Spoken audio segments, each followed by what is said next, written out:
पति पत्नी ने देखा कि पड़ोसी घबराए हुए जल्दी जल्दी घर खाली कर रहे हैं। दोनों हैरान होकर सड़क पर आए तो देखा कि हर कोई पागलों की तरह भाग रहा है, जैसे दुनिया का अंत आने वाला हो। हालांकि जैसन को नहीं पता था कि क्या हुआ है, लेकिन एहतियात के तौर पर उसने तय किया कि वो अपने परिवार को लेकर निकल जाएगा। मगर रास्ते में उन्होंने देखा कि जो पड़ोसी भागे थे वो वापस लौट रहे हैं। बात और भी अजीब लगने लगी। जैसन का परिवार बेचैन हो उठा जब तक कि ट्रैफिक में फंस नहीं गए। तभी उन्हें पता चला कि शहर से निकलने वाला इकलौता रास्ता सेना ने बंद कर दिया है। आसमान में हेलीकॉप्टर बार बार घोषणा कर रहा था कि शहर में अचानक संक्रमण फैल गया है और सभी निवासियों को तुरंत घर लौटने को कहा गया। जैसन को समझ आ गया कि उन्हें पूरी तरह से आइसोलेट कर दिया गया है। तभी एक पत्थर आसमान से गिरा और परिवार ने ऊपर देखा तो धूल का गुब्बार छा गया। 2 लड़ाकू विमान जोर से शोर करते हुए उनके कस्बे की ओर उड़ते गए। सब हैरान रह गए जब विमान ने सीधे बम बरसाने शुरू कर दिए। जैसन की पत्नी बेथ को तुरंत समझ आ गया कि अगर वे सेना की बात मानकर घर लौट जाते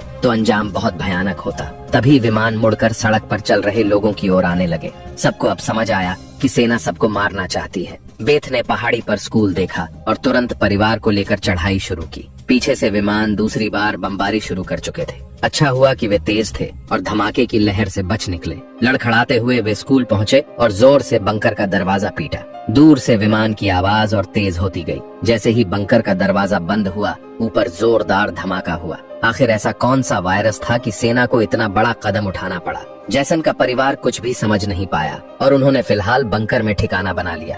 अच्छी बात ये थी कि वहाँ बड़ी मात्रा में एक्सपायरी खाना रखा हुआ था जो 3 लोगों के लिए काफी समय तक चल सकता था। पत्नी बेथ का चेहरा उतरा हुआ था। दरवाजा बंद करते समय उसके हाथ की हथेली कट गई थी। उसे नहीं पता था कि कहीं वो वायरस से संक्रमित तो नहीं हो गई, मगर अभी ये सोचने का वक्त नहीं था। जैसन ने लोहे की जंजीर से बंकर का दरवाजा मजबूती से बंद कर दिया और तय किया कि फिलहाल यहीं कुछ दिन छिप कर रहेंगे। लेकिन जमीन के नीचे रहने का जीवन आसान नहीं था। हर दिन वही एक जैसे टिन के खाने और पीने के लिए कीचड़ भरे भूमिगत कुएं का पानी। खाली समय में वे ताश खेलते, छुपन छुपाई खेलते। दुनिया से पूरी तरह कटे हुए इस जीवन ने जैसन के परिवार को मानो किसी दुनिया के अंत का एहसास दिलाया। सबसे पहले बेटी ने यह जीवन बर्दाश्त नहीं किया। उसने पूछा, पापा हम यहाँ कब तक रहेंगे? जैसन के पास कोई जवाब नहीं था। उसने बस यही कहा, जब बाहर वायरस चला जाएगा और जीवन फिर से पनपेगा तभी हम फिर से बाहर जाएंगे। उन्हें नहीं पता था कि ये इंतजार 300 दिनों तक खींच जाएगा। बेटी बार बार माँ के बनाए परावर्तक शीशे से वेंटिलेशन डक्ट से बाहर झांकती, लेकिन हर बार वही बमबारी से जली हुई राख जैसी दुनिया दिखती। कहीं भी जिंदगी के कोई निशान नहीं। ये सब देखकर उस छोटी बच्ची को लगने लगा कि शायद वे ही इस दुनिया के आखिरी जीवित लोग हैं। माँ ने उसे दिलासा दिया, शायद तुम्हारे दोस्त भी हमारी तरह कहीं छिपे हुए हों। तभी बच्ची ने एक टिन का डिब्बा खोला जो अंदर से खाली था। उसकी पीछे की तरफ एक छोटा सा छेद था। शायद कोई चीज उसमें से खाना चुरा गई थी। बेथ ने सारी बची हुई टिनों की जांच की। पूरे 12 डिब्बे खाली थे। ये तो उनके 2 हफ्तों का राशन था। दुख होना लाजमी था। बेथ ने वेंटिलेशन डक्ट की तरफ देखा और अंदाजा लगाया कि शायद कोई चूहा अंदर आकर खाना ले गया। बेटी के उदास चेहरे को देख जैसन ने तुरंत दिलासा दिया, छोटी छोटी बातों से परेशान मत हो। अगर खाना खत्म हो भी गया तो मैं ऊपर जाकर कुछ सामान ले आऊंगा। उस रात जब बच्ची माँ के साथ ब्लॉक्स खेल रही थी तभी पीछे से हल्की सी आवाज आई। देखा तो एक चूहा फिर से टिन फूड चुराने घुस आया था। जैसन गुस्से में भरे हुए चाकू निकालकर उसे टुकड़े टुकड़े करने ही वाले थे, लेकिन वह छोटा सा जीव असाधारण तेज निकला। वो लगभग छेद से बाहर निकल ही गया था कि बेथ ने अचानक झपट्टा मारा और चूहे को झपटा कर दिया। लेकिन परिवार अभी खुशी भी नहीं मना पाया था कि एक तीखी मिर्च जैसी गंध चारों तरफ फैल गई। असल में चूहा भागते समय तेल का लैंप गिरा गया था जो अब जलने लगा। जैसन उसे बंद करने दौड़ा, लेकिन जलते हुए लोहे से हाथ जल गया और वो चिल्ला उठा। तापमान बढ़ता गया और अंत में लैंप का ढक्कन फट गया, जिससे उसमें भरा केरोसिन फैल गया और आग भड़क उठी। बेथ ने पर्दा फाड़कर आग बुझाने की कोशिश की। जैसन ने पत्थर की नल से आधी बाल्टी पानी निकालकर आग पर डाला। पति पत्नी की कोशिशों से आग पर काबू पा लिया गया। जब वे बिस्तर के नीचे छिपी बेटी को ढूंढने पहुंचे तो देखा वो एक आईने से सामने देख रही थी। दरअसल धुआं वेंटिलेशन डक्ट से बाहर निकल रहा था, जिससे उनका ठिकाना उजागर हो सकता था। अब सब लोग सांस रोक कर बैठे थे। जैसन ने सबसे पहले बोलकर कहा कि शायद रात का अंधेरा धुएं को छुपा लेगा। तीनों डर के साये में पूरी रात जागते रहे। सौभाग्य से कुछ भी अप्रत्याशित नहीं हुआ, लेकिन जैसन ने परावर्तक शीशे से देखा कि उस पर मोटी परत जली हुई कालिक की जमा हुई थी। यानी धुआं बाहर तो गया, लेकिन वेंटिलेशन डक्ट के चारों ओर कालिक जम गई होगी ताकि वे पकड़े न जाएं। पति पत्नी ने बाहर जाकर सफाई करने का निश्चय किया। उन्होंने दरवाजे की जंजीर खोली। बाहर की आवाजों को ध्यान से सुना और जब यकीन हुआ कि बाहर शांत है, तब दोनों ने मिलकर बंकर का दरवाजा खोला। अब बेटी अकेली अंदर रह गई थी, लेकिन बहुत देर तक इंतजार करने के बाद भी उसके माता पिता वापस नहीं आए।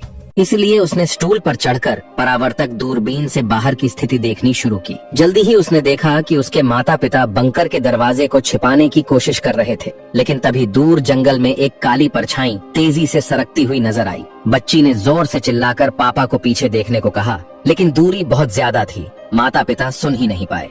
घबराहट में बच्ची अपने डर को भूल गई और सीढ़ी पर चढ़कर बंकर से बाहर निकल गई। बाहर आते ही उसे एहसास हुआ कि उसके माता पिता अब वहाँ नहीं थे। बच्ची ने बेचैनी में जोर जोर से पुकारना शुरू किया। तभी अचानक एक जोड़ी हाथ उसके सामने आई। ये उसके छिपे हुए माता पिता थे। बच्ची कुछ बोल भी नहीं पाई थी कि अचानक एक झुंड जंगली हिरणों का वहाँ से भागता हुआ गुजरा।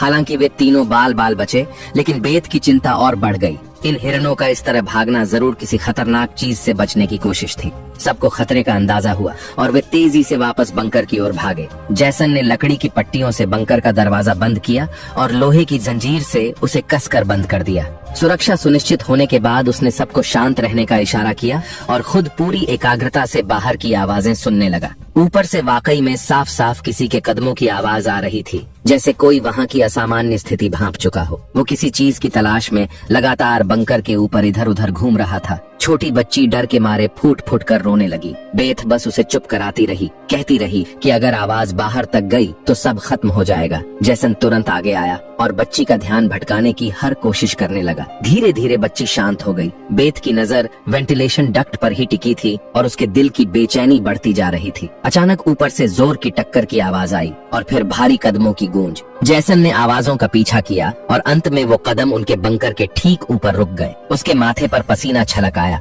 जिसे वे डर रहे थे वो आखिरकार आ ही गया। कोई बंकर के लोहे के ढक्कन को जोर से धकेल रहा था और जंजीरों से बंद होने के बावजूद खतरा साफ महसूस हो रहा था। लेकिन ऊपर मौजूद वो प्राणी जैसे पक्का कर चुका था कि अंदर कोई है। लगातार कई जोरदार झटकों से बंकर के दरवाजे की लोहे की चेन को थामे खंभे टूटने लगे। दरवाजा अब ज्यादा देर टिक नहीं पाएगा। बेथ ने हिम्मत दिखाई, सीढ़ी पर चढ़ी और अपने शरीर का वजन इस्तेमाल करते हुए चेन को खींचकर दरवाजा बंद रखने की कोशिश करने लगी। लेकिन फिर भी लोहे का ढक्कन धीरे धीरे खुलने लगा। तभी एक जोड़ी हरी चमकती आंखें अंदर झांकने लगीं। छोटी बच्ची डर के मारे चीख पड़ी। ठीक उसी वक्त जैसन ने एक लोहे की पाइप को जबरदस्ती तोड़ा और उसे दरवाजे के किनारे में पूरी ताकत से घुसेड़ दिया। ऊपर से आ रहा दबाव अचानक गायब हो गया। पति पत्नी ने मिलकर फिर से बंकर को बंद कर दिया। भले ही बाहर की कदमों की आवाजें अब दूर जा चुकी थीं, लेकिन जैसन का शरीर अब भी बुरी तरह कांप रहा था। वो कभी सोच भी नहीं सकता था कि बाहर की दुनिया में न सिर्फ बेरहम सैनिक थे, बल्कि खतरनाक राक्षस भी घूम रहे थे। परिवार सीढ़ियों के पास बैठा हुआ पूरी तरह निराश था,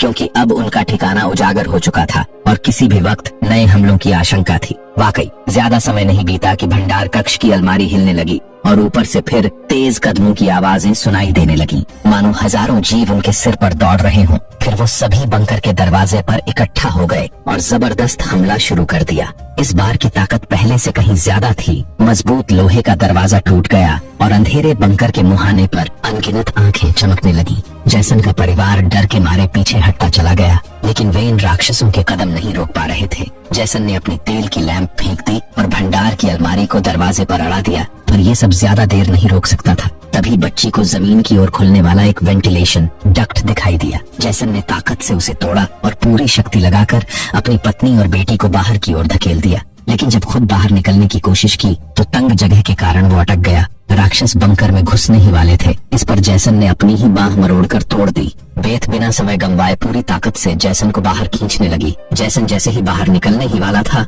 एक विशाल पैर आखिरकार आग की दीवार को पार करता हुआ आगे बढ़ा और जैसन को जकड़ लिया। अब भाग निकलने की कोई उम्मीद नहीं थी। जैसन ने पत्नी से कहा कि वो बेटी का ख्याल रखे और अगली ही पल वो राक्षस द्वारा बंकर में खींच लिया गया। बेथ और बेटी निराशा में सुरंग की ओर दौड़ी। नीचे से अब भी जोरदार संघर्ष की आवाजें आ रही थीं। बेथ जानती थी कि उसका पति उन्हें समय देने के लिए लड़ रहा है। वो दर्द में भी बेटी को खींचते हुए वहाँ से निकल पड़ी। लेकिन भागते भागते उन्हें कुछ अजीब महसूस हुआ। जो हाईवे बाहर की दुनिया तक खुलता था, अब वहाँ ऊंची दीवार खड़ी थी। तभी एक हेलीकॉप्टर दूर से उड़ता हुआ आया और उसकी तेज स्पॉटलाइट में माँ बेटी पूरी तरह उजागर हो गई। अब उनके पास भागने का कोई रास्ता नहीं बचा। फिर देखा गया कि आकाश से एक विशाल जाल नीचे गिरा और बेथ व उसकी बेटी को कसकर जकड़ लिया। जाल की जाली के बीच से उसने देखा कुछ हरी आंखों वाले काले साए उनके पास आ रहे थे। इसी वक्त बेथ को एहसास हुआ ये सो वह क्वाइम असल में तो सुरक्षा सूट पहने सैनिक थे, लेकिन अब माँ बेटी दोनों उनकी मर्जी के हवाले थी। उनमें से एक सैनिक ने एक बड़ी सी इंजेक्शन निकाली और दोनों के गले में बारी बारी से चुभा दी। जैसे ही काली रक्त की बूंदें निकलने लगीं, सैनिक ने ऐलान किया कि दोनों संक्रमित हैं। उसके आदेश पर सभी सैनिकों ने अपने हथियार ताने और माँ बेटी को वहीं मार डालने की तैयारी करने लगे। असल में जब वायरस पहली बार फैला था तभी इस छोटे से कस्बे के कई निवासी इसकी चपेट में आ चुके थे। ये वायरस हवा से फैलता था और इसका संक्रमण बेहद तेजी से होता था। संक्रमित लोग खुद भी नहीं जानते थे कि वो बीमार हैं। सेना के पास वायरस को रोकने का एकमात्र तरीका था बेरहमी से संक्रमितों को खत्म कर देना। जब बेथ ने देखा कि ये सैनिक उसकी छोटी बेटी को भी नहीं छोड़ने वाले तो वो पूरी तरह गुस्से में आ गई। उसके चेहरे पर काले निशान उभरने लगे, लेकिन इससे पहले कि वो कुछ कर पाती, एक सैनिक की गर्दन से खून का फव्वारा फूट पड़ा।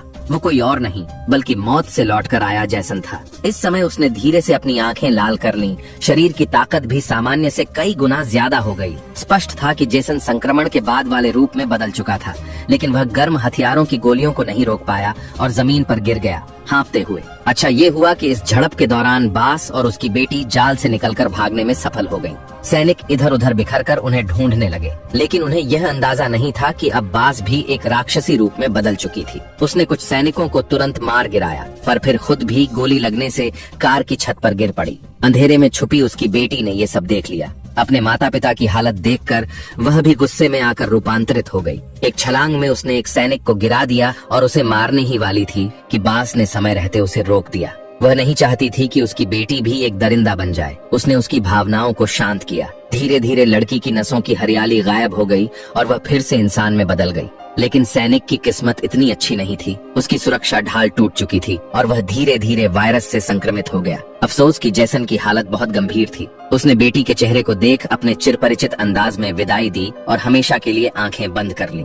उसी वक्त एक और हेलीकॉप्टर आ गया। बास अपनी बेटी को लेकर भागी। कबाड़ के ढेर में छुपते हुए उन्हें एक गुप्त भूमिगत सुरंग दिखी। तभी एक रोशनी उन पर पड़ी। देखने पर पता चला कि सामने पड़ोस का वह छोटा लड़का था। वे उसके पीछे चल पड़े और एक मोड़ पर उन्हें एक भूमिगत तहखाने का दरवाजा मिला।